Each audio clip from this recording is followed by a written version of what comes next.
Hi, I'm Una, you're very welcome to my channel. Creating stripes in the background of a card is a very popular technique, and I have one such stamp in my stash, and I thought I'd pull it out and see what I could create with it. It's a My Favourite Things stamp, and it comprises of two parts: a large cling stamp for the background and some polymer stamps that create candy stripes. It's called Candy Stripes Background Builder. Now, I'll show you later in this video, you don't need any special stamp to create those candy stripes. And the stamping platform I'm using is the Tim Holtz Tonic Studios one, and you reverse the lid to accommodate this rather thick background stamp. So I pick it up with the lid. The inks I'm using today are Altenew and Memento, and I'm using the Memento Angel Pink because of this large background stamp. I don't like using cubes on those very large stamps. It looks a bit blotchy at the moment, but it does dry out nice and smooth. And now I'm going to use it in the vertical formation, and it creates a sort of a grid pattern. And into this I put the candy stripes. That's easy to line up, but like I say, I'll show you a little later how to create those stripes without any special stamps and with products that you most likely have in your stash. Now, I really liked the contrast between the sort of mint green and the pink. Now I'm doing a darker pink horizontal stripe with Coral Berry from Altenew.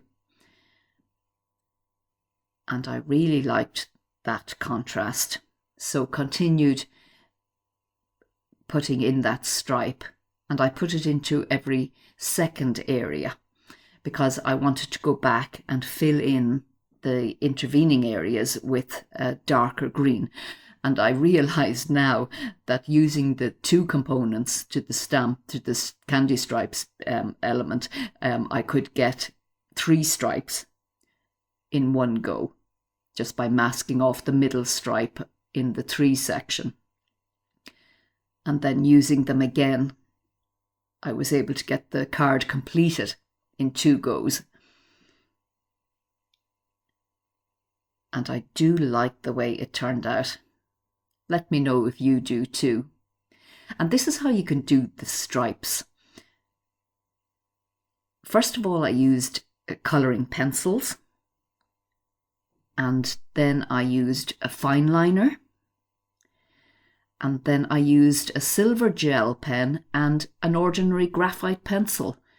And I hope you can see that the stripes turn out just as good as with the stamps.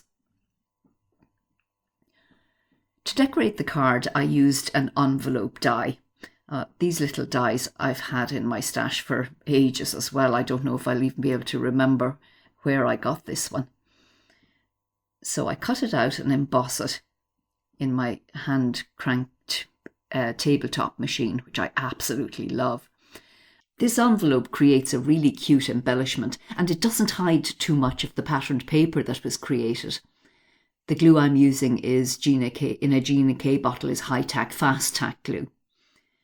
The heart I got from my stash, and I cut it out of pink card, and I'm going to emboss Sending Hugs from a Sugar Pea Designs set onto the heart. Now, I liberally use my anti-static powder bag because I don't want embossing powder sticking where I don't want it. I use Versamark ink to ink up the stamp, and I apply Stampendous white embossing powder. This is a lovely bright white, and I heat it up till it's smooth and melted, and then I use a Swiffer cloth to remove the anti-static powder. And I'm pleased with that, but something is needed to ground the embellishment, and so I decide to create a white frame. And again, I'm using the Waffle Flower dies. You saw me using one of them earlier to cut out the panel, and this set of 20 dies has been a super investment. I use it so often. I adhere my panel to my card base, fold my card, and just one more thing needed, some iridescent bubbles. I love how cute that Sending Hugs is. The iridescent bubbles I apply with my Studio Katia embellishment wand. They're from Studio Katia as well.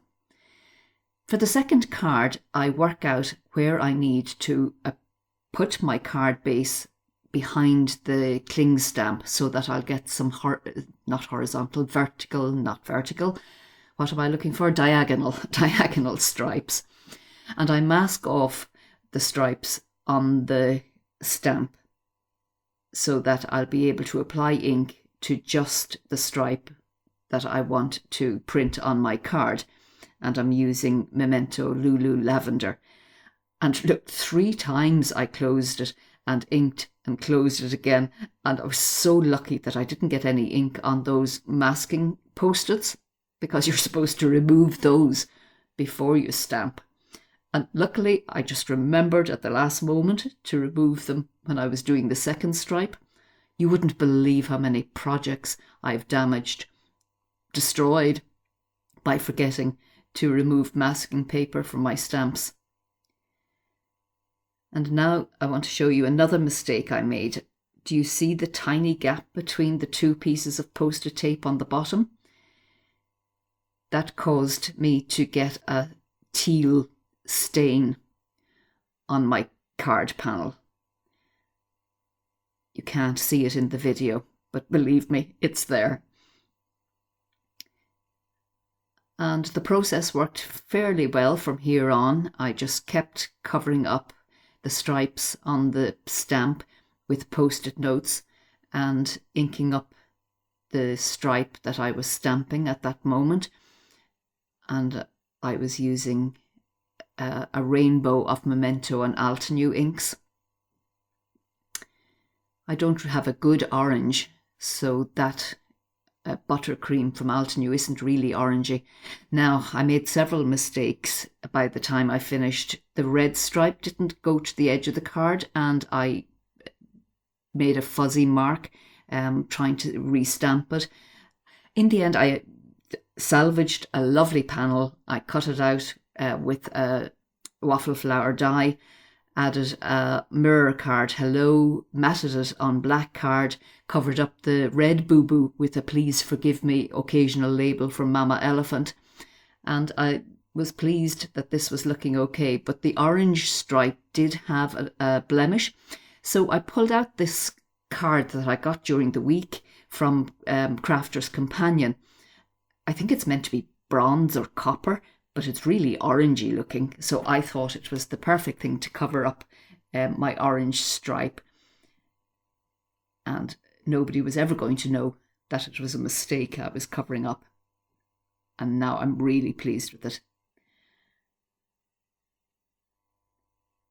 I hope you like it too. Please do let me know in the comments below. I list all my supplies below this video, so click on show more if you want to know what anything is that I used. Thank you so much for visiting Una's Crafty Cards. I hope you'll come back to my channel, and I would be so thrilled if you subscribed to my channel. You might like to watch some more of my videos. They'll be showing on screen now. If you'd give this video a thumbs up, that would be really useful for me and for the success of my channel. I'll see you in my next video. All the best for now. Bye. Do take great care.